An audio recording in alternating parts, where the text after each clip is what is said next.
Que feriez-vous si vous trouviez cela dans un sous-sol oublié? Un livre si dangereux qu'il a été brûlé sur la place publique, parce qu'il décrit minute par minute ce qui vous arrive après l'arrêt de votre cœur. Ce n'est pas la vie après mort, c'est un voyage. 31 jours de transformation qui remettent en question tout ce quoi vous croyez. Et le plus effrayant, c'est que les mêmes révélations apparaissent dans les tombeaux égyptiens, les coticus aztèques et les manuscrits alchimiques. Aujourd'hui, je vais vous montrer pourquoi cette connaissance a été censurée pendant des siècles et comment elle peut changer votre vie avant que la mort, musique, n'arrive. Dans l'Égypte ancienne, on parlait du livre des morts contenant des instructions pour traverser les enfers et affronter les jugements divins. Au Tibet, la poupée Bardo Todd décrit les états intermédiaires de conscience après la mort, guidant l'âme dans son voyage.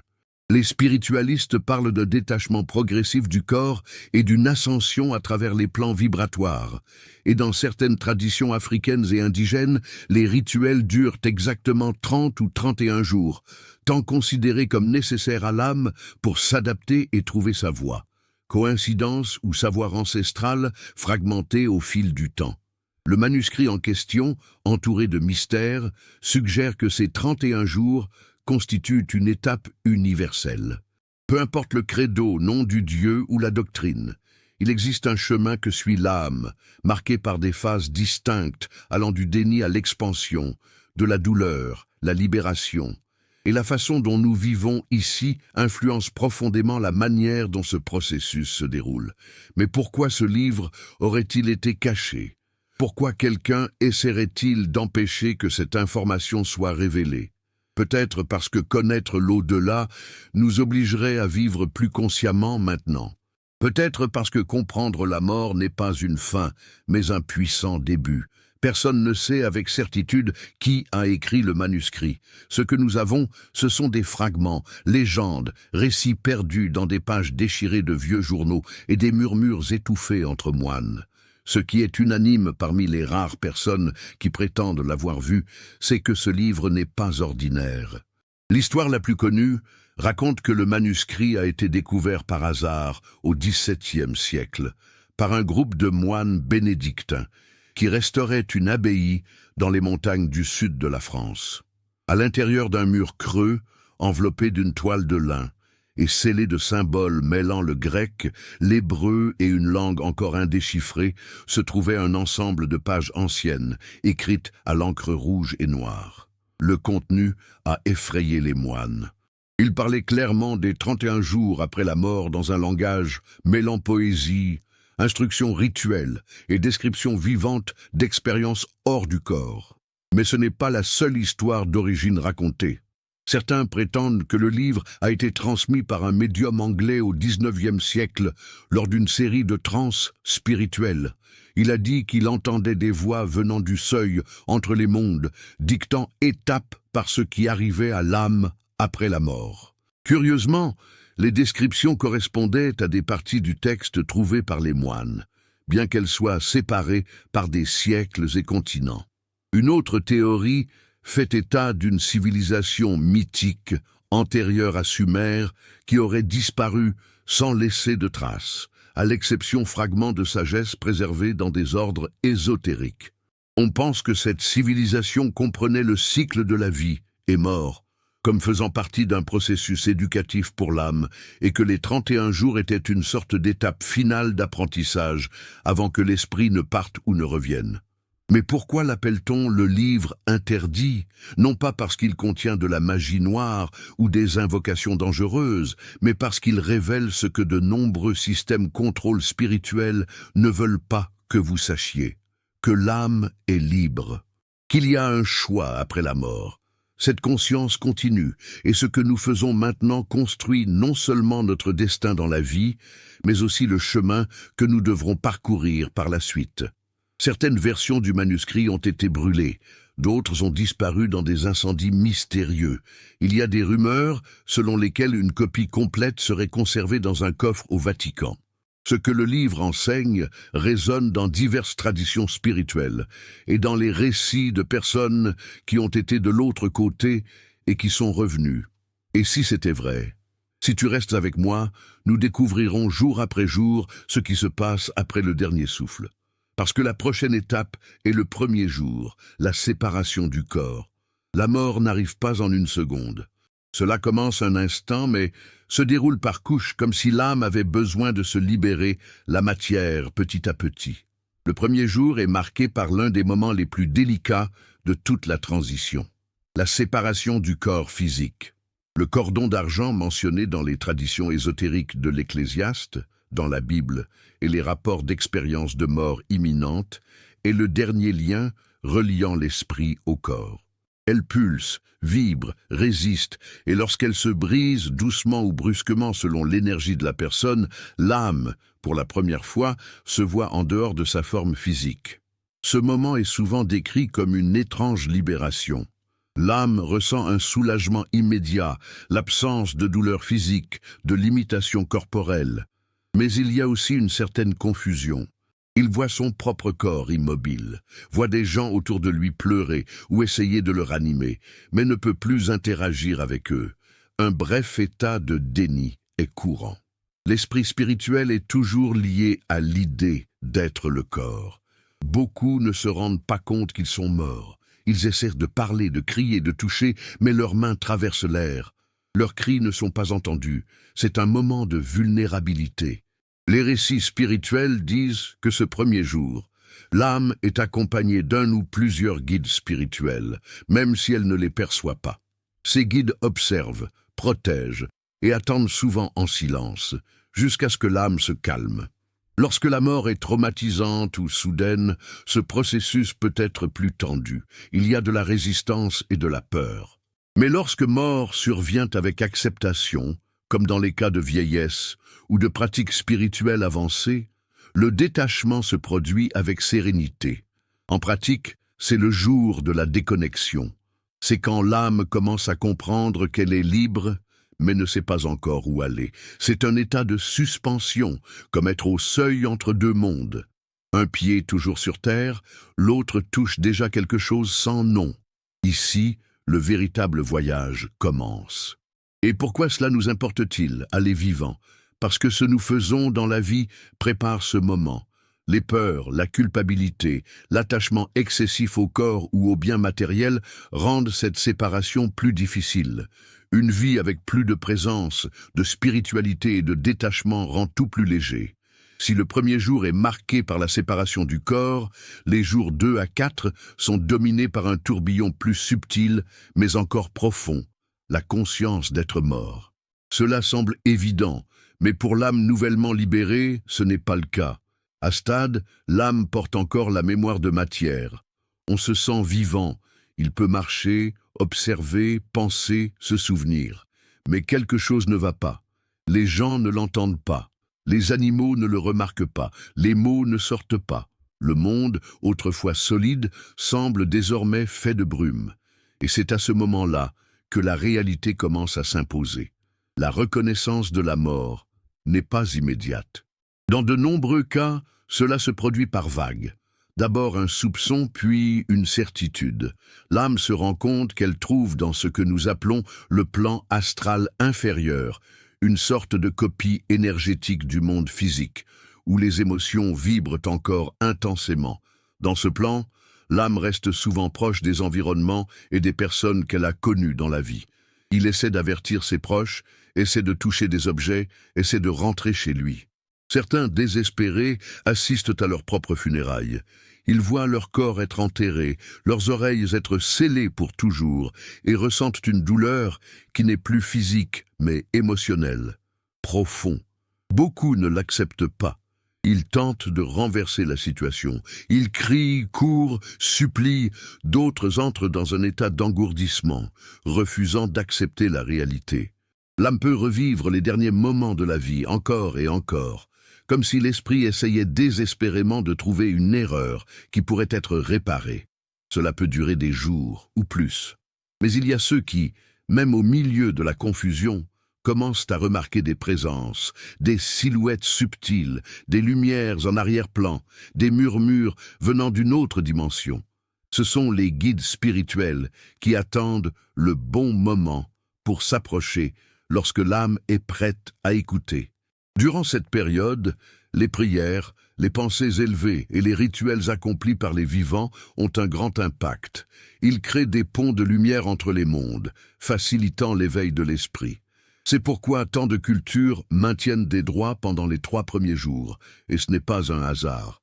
Entre le 5e et le 7e jour, l'âme entre dans l'un des moments les plus marquants et transformateurs, la rencontre avec elle-même. Rien d'extérieur. Pas de juge, pas de Dieu furieux ni de démon condamnateur. Ici, le jugement vient de l'intérieur. Ce processus est décrit dans le manuscrit comme la vision de la vérité réfléchie, plus communément connue dans de nombreuses traditions sous le nom de revue Vie. L'âme raconte des scènes importantes, mais pas de la manière linéaire dont nous souvenons dans la vie. Il ressent à nouveau tout ce qu'il a provoqué en lui-même et chez les autres. Chaque mot prononcé avec colère, chaque acte d'amour ignoré, petite gentillesse oubliée, tout cela revient non pas sous forme de souvenirs, mais d'expériences directes. C'est comme si l'âme portait la peau de ceux qu'elle a blessés, et aussi de a aidé. On ressent l'écho de chaque action, de chaque omission. Le temps perd sa forme. Chaque instant vécu refait surface avec une clarté bouleversante. Ce jugement n'a pas pour but de punir. Cela révèle. C'est une manière brutale et libératrice de prendre conscience ce que l'on est vraiment. L'âme voit les schémas qu'elle a répétés, les peurs qui l'ont guidée, les amours qu'elle n'a pas vécus par orgueil, les décisions motivées par la culpabilité. Il voit aussi les gestes de lumière, triomphe, les moments où il a choisi le bien, même en silence. C'est un miroir qui ne ment pas. À ce stade, il existe 2 réactions courantes, l'auto-accusation ou l'acceptation. Certains esprits sombrent dans la culpabilité, refusant d'avancer. D'autres, même face à leurs erreurs, ont réussi à tout voir avec compassion, en comprenant l'apprentissage. La différence réside dans la façon dont l'âme a vécu. Plus on est conscient dans la vie, plus est mature pour faire face à la vérité après la mort. Dans certains cas, des êtres spirituels agissent comme facilitateurs, aidant la âme à comprendre que ce jugement n'est pas une condamnation, mais chance d'intégration, une étape essentielle vers la libération. Dans la pratique, cette étape a un effet profond. Cela détermine si l'âme s'accrochera au passé ou passera à la phase suivante avec plus de légèreté. Revivre les erreurs peut l'enfermer dans des zones denses. Mais le pardon de soi et des autres permet de continuer le voyage vers des niveaux plus élevés. Vient ensuite le passage difficile, le seuil. Après le jugement intérieur, l'âme n'est plus la même. Quelque chose en lui a brisé l'auto-illusion. Et avec cela, il se retrouve devant un portail invisible, une frontière vibratoire qui sépare le monde des attachements plus denses du voyage vers l'élévation. Ce moment connu dans de nombreuses traditions spirituelles sous le nom de seuil est l'un des points les plus délicats et redoutés du voyage après la mort. Le seuil n'est pas un lieu au sens physique du terme. C'est un état vibratoire, une zone intermédiaire où tout ce que l'âme porte encore, non résolu, non pardonné ou mal compris, se manifeste. Les peurs prennent forme. La culpabilité devient un écho incessant. Les pensées maltraitées prennent du poids, et l'âme ressent dans sa peau subtile tout ce qu'elle n'a pas réussi à guérir dans la vie. Le manuscrit décrit le seuil comme un territoire de densité émotionnelle. C'est comme traverser une vallée faite d'ombres, qui ne sont pas extérieures, mais des fragments de l'âme elle-même. Certains esprits voient des labyrinthes, d'autres entendent des voix du passé ou sont confrontés à des illusions qui tentent de les piéger là. Souvenirs, addictions, personnes qui symbolisent la douleur.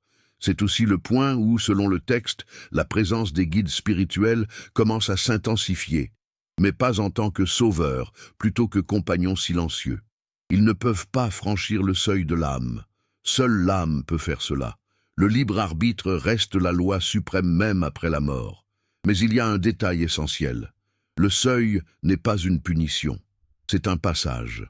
Sorte de purification naturelle, comme la chaleur qui dissout l'ancienne couche de l'âme, la préparant au prochain niveau de conscience. Ceux qui refusent de traverser par peur, déni ou par attachement finissent par errer là pendant un temps indéfini, répétant des pensées, revivant des traumatismes. C'est ce que certaines traditions appellent les esprits piégés. En revanche, les âmes qui ont cultivé la connaissance de soi, la méditation, compassion et le pardon dans la vie franchissent le seuil avec plus de fluidité, non sans douleur, mais avec clarté. Ils comprennent que la souffrance n'est pas une punition, mais un reflet qui peut être transmuté. Certaines cultures symbolisent cette traversée par une rivière, comme les bâtons dans la mythologie grecque, ou par un pont, comme dans la tradition musulmane. Le manuscrit suggère que chaque âme perçoit le seuil en fonction de ses croyances et de ses expériences. En d'autres termes, vous créez le croisement en fonction de la façon dont vous avez vécu. Le résultat pratique est brutalement clair. N'attendez pas la mort pour affronter vos ombres. Faites-le maintenant. Chaque traumatisme guéri dans la vie est une pierre de moins sur le chemin du seuil. Après l'intensité du seuil, l'âme commence à traverser une brume plus légère. Des traces de ce qui s'est passé persistent encore, mais il y a maintenant quelque chose de nouveau dans l'air. Présence subtilement familière, ancienne, connue. Les jours 11 à 13 marquent des retrouvailles que de nombreuses traditions qualifient sacrées. Le contact avec les ancêtres, les esprits de la lignée familiale, les anciens guides spirituels ou les âmes avec lesquelles on a partagé des liens profonds au cours de plusieurs vies se rapprochent. Et ils ne viennent pas pour juger. Ils viennent embrasser l'âme. Encore fragile après la traversée, il est reçu avec une chaleur que les mots ne peuvent expliquer. Il ne s'agit pas seulement de retrouvailles avec des grands-parents ou des parents décédés. C'est une reconnaissance vibratoire, une fréquence d'âme à âme, comme si, après tout, c'était l'étrangeté. Il commence à se souvenir de qui il est. Dans certaines descriptions, les ancêtres apparaissent sous forme humaine. Chez d'autres, comme des présences lumineuses, archétypales, presque symboliques. Ils représentent non seulement la famille de sang, mais aussi la lignée spirituelle qui peut inclure des maîtres, des guérisseurs, des prêtres ou guerriers qui faisaient partie de la mission l'âme à d'autres époques. Cette partie du voyage est également profondément curative. De nombreuses âmes ont en ce moment la chance de se réconcilier avec leurs parents, enfants, partenaires d'autres vies, avec des vérités non dites, des amours interrompus, des culpabilités héritées. Tout cela peut faire surface, mais maintenant dans un environnement de compréhension supérieure, et il y a plus. Cette rencontre n'est pas seulement émotionnelle, elle est directionnelle. Les ancêtres apportent la sagesse. Ils montrent des chemins, pointent vers la phase suivante. Ils aident l'âme à comprendre le héritage spirituel qu'elle porte et ce qu'elle doit laisser derrière elle. C'est ici que de nombreuses âmes réalisent qu'elles appartiennent à quelque chose de plus grand que leur histoire individuelle. Le livre souligne que ces retrouvailles ne sont possibles que lorsque l'âme atteint un niveau minimum d'équilibre émotionnel et de détachement atteint les jours précédents. Si l'âme est encore trop attachée à la matière ou dominée par culpabilité du jugement intérieur, elle risque de ne pas percevoir les ancêtres ou de les prendre pour des projections mentales. Après l'étreinte des ancêtres, l'âme entre dans un tournant. Il n'y a plus aucun doute qu'il est mort, plus de déni, et pour la première fois, il y a suffisamment de clarté pour prendre une décision profonde. Où aller maintenant? Les jours 14 à 16 marquent le moment où l'âme est confrontée à un véritable choix, mais ce n'est pas un choix fait avec des mots, c'est fait avec des vibrations. Avec la somme de tout ce qu'elle porte en elle, l'âme va dans la direction qui correspond le mieux à sa fréquence actuelle. 3 chemins principaux se présentent généralement à l'âme. Des plaines supérieures pour les âmes qui ont réussi à libérer les attachements terrestres et à élargir leur conscience. Réincarnation immédiate pour les âmes qui ressentent le besoin de revenir rapidement en raison de problèmes non résolus, de leçons urgentes ou parce qu'elles sont encore fortement liées à la matière. Attachement à la matière, état de hésitation où l'âme ne peut choisir et reste proche du monde physique, devenant souvent un esprit errant ou obsessionnel. Ce choix, bien qu'apparemment spirituel, est aussi profondément émotionnel et énergétique. L'âme peut ressentir, par exemple, l'envie de retourner auprès d'un être cher, laissé derrière elle, ou le désir de suivre la lumière indiquée par ses guides, ou la peur de tout lâcher et finit par rester, errant parmi les vivants, se nourrissant de sensations denses. Mais il y a un détail puissant que le livre mystérieux révèle. L'âme conserve son libre arbitre même après la mort. En d'autres termes, il n'y a pas de destin imposé. Il y a une résonance. Mais l'âme peut encore choisir. Il peut résister, il peut accepter, demander de l'aide, il peut se soumettre au processus ou lutter contre lui. Ce qui détermine la qualité de ce choix est le niveau de conscience que l'âme a développé dans la vie. Si l'on pratique le silence intérieur, si l'on réfléchit sur soi-même, à des moments de présence et connexion avec quelque chose de plus grand, alors cette décision est prise avec plus de clarté. Mais si elle vivait automatiquement de manière réactive, toujours à la poursuite de l'extérieur, elle risque de se perdre au moment le plus important. Ce moment est le miroir de qui nous sommes vraiment. Pas le masque social, ni personnage que nous avons créé, mais l'âme nue. Après avoir choisi ou hésité avant le choix, l'âme ne part pas immédiatement.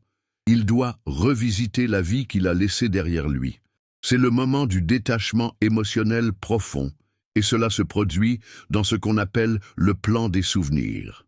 Durant les jours 17 à 20, l'âme est souvent guidée par ses guides ou sa propre conscience éveillée à travers des lieux, personnes et des expériences significatives qui ont marqué son voyage sur Terre. Il visite son ancienne maison, observe silencieusement ses proches, voit des lieux de son enfance, des amours qui ne reviendront pas, des blessures qui seront jamais complètement guéries. Mais ici, contrairement au jugement intérieur des jours 5 à 7, l'expérience ne porte pas sur le bien ou mal. Il s'agit de lâcher prise. L'âme voit, sent, mais commence maintenant à comprendre que cela ne lui appartient plus. C'est comme marcher dans un vieux rêve. Les beaux souvenirs peuvent faire pleurer. Les plus douloureux peuvent enfin être acceptés. L'âme commence à se déconnecter émotionnellement de la terre. Dans ce plan, tout a une qualité presque éthérée. Les lieux ne sont pas solides. Ce sont comme des projections faites d'énergie et de mémoire. L'âme se rend compte qu'une grande partie de ce qu'elle portait avec tant de poids était une illusion. Matière, conflit, peur sociale, titre, argent. Rien de tout cela ne peut être pris. Ce qui reste, c'est ce qui a été vécu avec vérité. Dans certaines descriptions, cette étape est comparée à une dernière marche à travers la vie, mais avec un regard neuf. L'âme se sent plus légère à chaque mémoire libérée, chaque attachement dissous. Quand il peut tout lâcher honnêtement, sans s'accrocher, sans résistance, il commence à ressentir une légèreté indescriptible, une expansion silencieuse. C'est comme si une porte à l'intérieur s'ouvrait enfin sur quelque chose de plus grand. Cependant, lorsqu'il y a des attachements très forts tels que de jeunes enfants, des amours obsessionnels ou des sentiments non résolus, l'âme peut rester bloquée dans ce plan. Il revisite les mêmes scénarios à plusieurs reprises, essayant d'interférer, d'influencer, de maintenir sa présence, et cela l'empêche d'avancer. C'est pourquoi tant de rituels d'adieu spirituels sont exécutés pendant cette phase, pour aider l'âme à comprendre que son temps dans cette vie est terminé. Après le détachement émotionnel vécu dans le plan des souvenirs, l'âme commence à expérimenter quelque chose d'entièrement nouveau, l'expansion de la conscience. Et c'est ici qu'il entre dans le royaume de la conscience, une dimension où le temps cesse d'exister tel que nous le connaissons et où tout vibre dans la pure compréhension. Durant les jours 21 à 24, l'âme ne revisite plus ce qui était, il s'intègre. C'est comme si toutes les parties fragmentées par la douleur, peur, l'ego, l'illusion et le conditionnement commençaient à se rassembler à nouveau. La conscience cesse d'être un récit du soi et devient une vision. L'âme comprend pourquoi elle a vécu ce qu'elle a vécu, pourquoi elle souffert, pourquoi elle a choisi certains chemins. Dans ce plan, il n'y a plus de décor extérieur comme des maisons, gens ou des rues.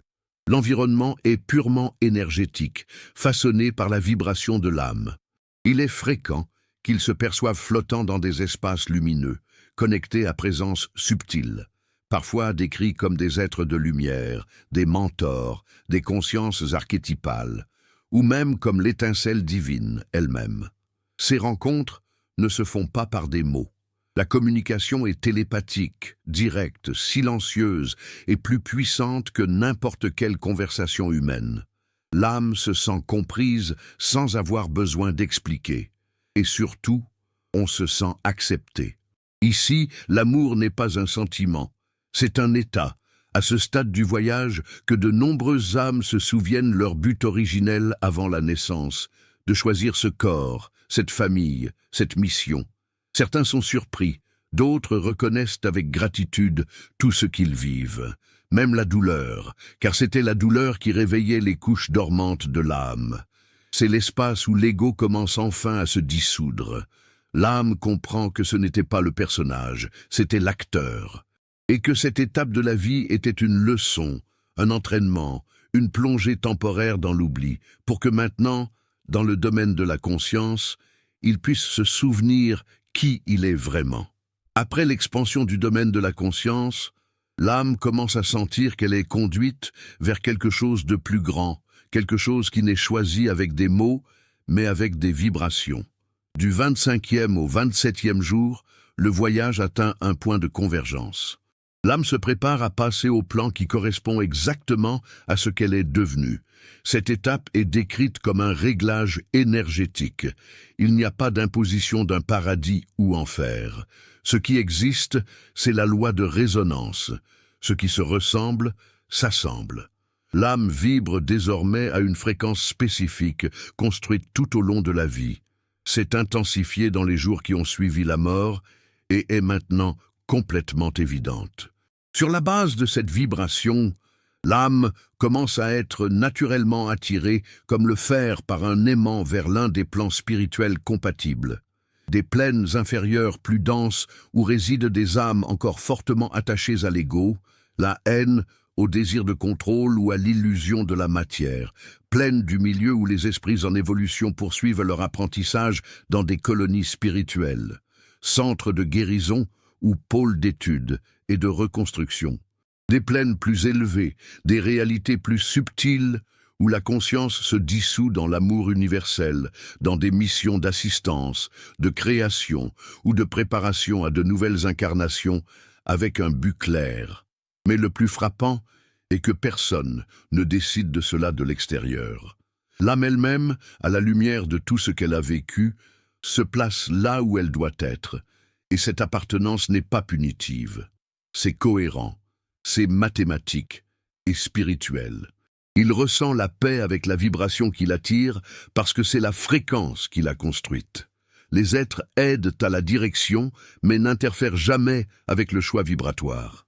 Ils montrent simplement avec douceur ce qui est déjà clair. Vous êtes prêt pour cela, ou vous devez encore passer par là. Dans certains cas, l'âme peut encore être aidée. Les rituels accomplis par les membres de la famille, les prières sincères, actes d'amour profond et vivant peuvent élever la vibration de l'âme dans les derniers instants avant sa destination définitive. La grande leçon ici est simple mais immense. Tu ne vas pas où tu veux, va où est. Et ce que vous êtes se façonne dans chaque décision quotidienne, dans chaque choix entre l'amour ou la peur, dans chaque acte silencieux. Les jours 28 à 30 sont décrits dans le manuscrit comme les derniers moments entre mondes. L'âme sait déjà où elle va. Il ressent le plan qui l'appelle, la vibration qui l'entoure. Mais ici, sur cette dernière rive, il est encore temps d'intervenir. Il y a encore de la place pour la grâce, l'aide spirituelle extérieure, pour les prières qui résonnent fortement dans les fissures ouvertes de l'obscurité. C'est le moment où les prières, rituels, messes, mantras et les lumières allumées au nom du défunt ont leur impact le plus puissant. À ce stade, l'âme est dans un état d'ouverture semi-rationnelle. Cela signifie qu'il est presque entièrement aligné avec le plan qui l'attend, mais il y a toujours une sensibilité spirituelle active. On y ressent encore la vibration des vivants qui l'aiment. On peut encore la toucher par des gestes de lumière venus de la terre. Et c'est là que l'amour des vivants devient un pont. Les cultures anciennes le savaient. En Égypte, les bougies étaient allumées pendant 30 jours. Dans le catholicisme, les messes du 7e et 30e jour ne sont pas seulement des rituels, ce sont des fenêtres spirituelles précises. Dans le spiritisme, c'est la période où les prières pour l'âme s'intensifient. Les 3 derniers jours sont cruciaux pour déterminer la qualité de l'arrivée de l'âme dans le nouveau plan. Ces jours-ci sont comme les dernières secondes d'un plongeon, quand la lumière de surface est visible, mais que l'on peut encore être attiré vers les profondeurs. L'impulsion finale doit être forte, et pour nous qui sommes encore là, l'appel le plus clair de tous demeure. Prendre soin de ceux qui sont partis, prier, allumer des bougies, dites leur nom, envoyer de la lumière. Même si vous pensez que cela n'a pas d'importance, cela en a. L'âme le ressent, vibre avec lui et peut être sauvée, ou du moins réconfortée par votre intention. Après cela, le passage se ferme, le cycle est terminé. Et puis le jour 31 arrive, voile se ferme, et l'âme entre pleinement dans le plan. Sa vibration a déterminé.